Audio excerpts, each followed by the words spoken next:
Donc, exercice numéro 1.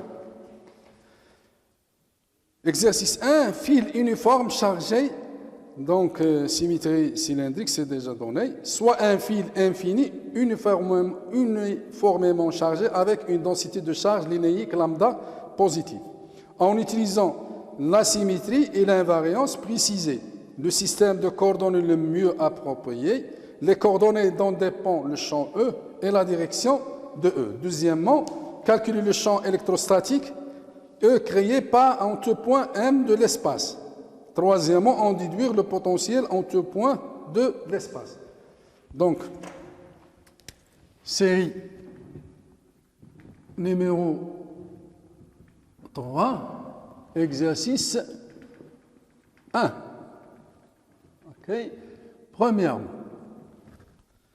donc, notre système ici, il s'agit d'un fil infini, c'est un filiforme qui vient de moins l'infini et qui part vers plus l'infini. Ce fil-là, il est chargé d'une manière uniforme par lambda qui est positive et qui est égal à une constante. Okay? On a ici notre repère local, donc c'est x, y, z, ex, ey et ez. Okay? Donc, on a ici, on constate qu'on a une symétrie axiale. Okay? On a une symétrie axiale par rapport à l'axe OZ. Ce qui se trouve dans n'importe quel point, on a une symétrie dans l'autre. Okay? Donc, les coordonnées les plus appropriées, okay, c'est les coordonnées cylindriques. Donc, si on a les coordonnées cylindriques, donc E, elle va dépendre de ρ, phi et z, qui a trois composantes. La première, suivant ρ, qui peut dépendre de ρ, phi, z, porté par ρ, plus E, phi, qui peut dépendre de ρ, phi, z, porté par E, phi, plus E, qui peut dépendre de z, okay, EZ, qui peut dépendre des variables ρ, phi, z, porté par EZ. Donc, on a choisi ici les coordonnées et la base, c'est-à-dire le système approprié. Okay? Donc, dans ce cas-là, pour un point appartient à l'espace, vous avez ici votre point M. Donc, le champ électrostatique, c'est, par exemple, c'est ici en point M. Donc, vous avez ici votre E en point M. Okay? Et là, les composantes ρ, E phi et EZ. Okay? Donc, voilà, par exemple, vous avez EM qui a les composantes suivantes ER. Vous avez ici l'angle phi, vous avez ici E ρ, E phi et EZ. Donc ce E-là, et là, trois composantes suivant E ρ, E phi et EZ. C'est à partir du choix de notre coordonnée. Deuxièmement, on va essayer de trouver la direction. Okay? Direction. Donc, pour étudier la direction de mon champ électrostatique, il faut chercher des plans de symétrie. Ces plans, ils doivent quand même contenir notre point M. Donc, le premier plan de symétrie qui appartient à M, c'est le plan, okay, qui passe par M. Okay, c'est le plan qui passe par M et qui coupe l'axe OZ. Okay? Donc, il coupe l'axe OZ. Donc, ce plan-là, je vais le noter P1. Elle est portée par ρ. Il contient le point M. Elle passe par le vecteur ρ et E phi. Okay? C'est le premier plan de symétrie. Le second plan de symétrie, c'est le plan qui va contenir M et qui contient l'axe OZ. Ok? Donc, c'est ce plan-là. Ok? Donc, c'est P1. C'est le plan qui contient M. Ok? C'est un plan de symétrie qui contient M, qui contient ρ et qui contient EZ. Ok? Donc, on a choisi ici deux plans de symétrie. Donc, mon champ E en point M, il appartient à P1 et à P2, c'est-à-dire à leur intersection P1 inter P2.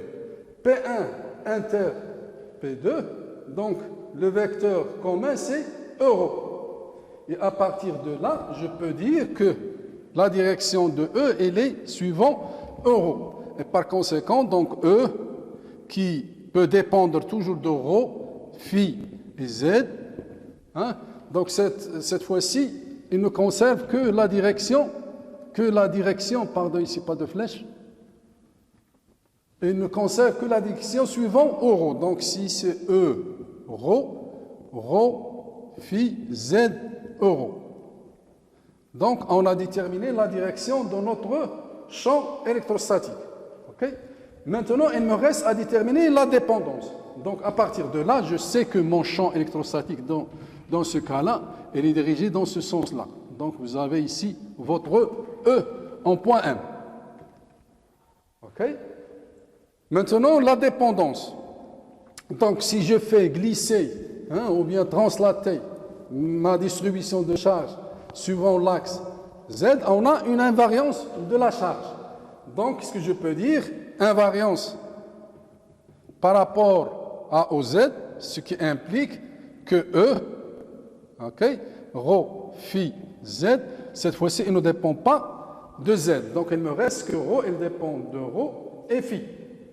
On a aussi invariance par rotation de phi. Si je fais tourner mon fil comme ça, si je fais varier phi, ok, la distribution ne varie pas, donc elle reste invariante. Et par conséquent, donc invariance par rapport à phi, ce qui implique E, je peux éliminer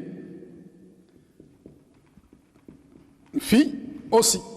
Donc, qu'est-ce qu'il me reste? Il me reste que E, il ne dépend que de ρ. Donc, finalement, mon champ électrostatique en point M, c'est un E, ok, qui ne dépend que de ρ et qui est suivant euro. Donc, j'ai déterminé ici par une étude de symétrie le champ, la direction et la dépendance de mon champ électrostatique. Donc, j'ai pu déterminer que le champ E en point M ne dépend que d'euro et il est porté par le vecteur euro. Donc, on a ce qu'on appelle ici une symétrie cylindrique. OK? Deuxièmement, calculer le champ E créé en deux points de l'espace par ce symétrie. Donc, deuxièmement,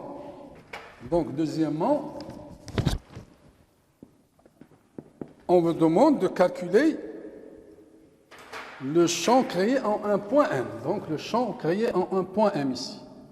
On veut calculer ce E-là. OK? Donc, tout d'abord, il faut choisir les surfaces. Premièrement, il faut que M appartienne à la surface de Gauss. Okay? Et sur cette surface de Gauss, il faut que E doit être, ou bien le module de E, de ρ, soit égal à une constante. Okay? Et E doit être perpendiculaire à la surface de Gauss ou bien parallèle, perpendiculaire ou bien parallèle à la surface de Gauss. Okay? Donc, je commence par E, il ne dépend que de ρ. Okay? Pour que E soit une constante, il faut que ρ soit égal à une constante. Donc, la surface qui englobe ce fil-là et qui a une surface qui correspond à ρ est égale à une constante, donc pour ρ est égal à une constante, donc c'est une surface latérale d'un cylindre. Okay? Donc, vous aurez votre surface de Gauss. Donc, ça, c'est surface de Gauss 1, si vous voulez. Surface de Gauss 1. Donc, surface de Gauss 1. Donc, il ne dépend que de ρ. ρ est égal à une constante. Donc, notre surface de Gauss 1, c'est le cylindre. C'est la surface latérale d'un cylindre. OK? Et les E, elle est égale à une constante. Donc, surface de Gauss 1 est égale à la surface latérale du cylindre, hein, du rayon ρ. OK? Du rayon ρ. OK? Il me reste maintenant à déterminer la surface perpendiculaire. Pour une surface perpendiculaire, hein, on sait que E il est toujours dirigé comme ça. Pour avoir une surface fermée, je dois fermer cette surface. Et pour avoir ici des surfaces qui seront perpendiculaires, je vais choisir la surface, hein, la couvercle qui se trouve en haut. Donc je vais la noter surface B1, hein, qui sera dirigée dans ce sens-là. Okay? Surface de Gauss 1, ça sera collinéaire à E, donc c'est DSG1. Okay? Ça c'est D, hein, DB1, hein, surface B1, donc c'est DS B1. Et je ferme en bas avec un autre couvercle, hein, dont sa surface c'est DS B2 qui est dirigé vers le bas, et on a toujours mon champ E qui dépend uniquement de ρ. Okay? Donc j'applique, donc surface 2 est égale à surface de base 1 plus surface de base 2. Donc j'applique le théorème de Gauss, donc théorème de Gauss. Donc le flux, à quoi est égal? C'est égal à la surface de E à travers ds pour la surface de Gauss SG, c'est égal à Q intérieur sur epsilon 0. OK?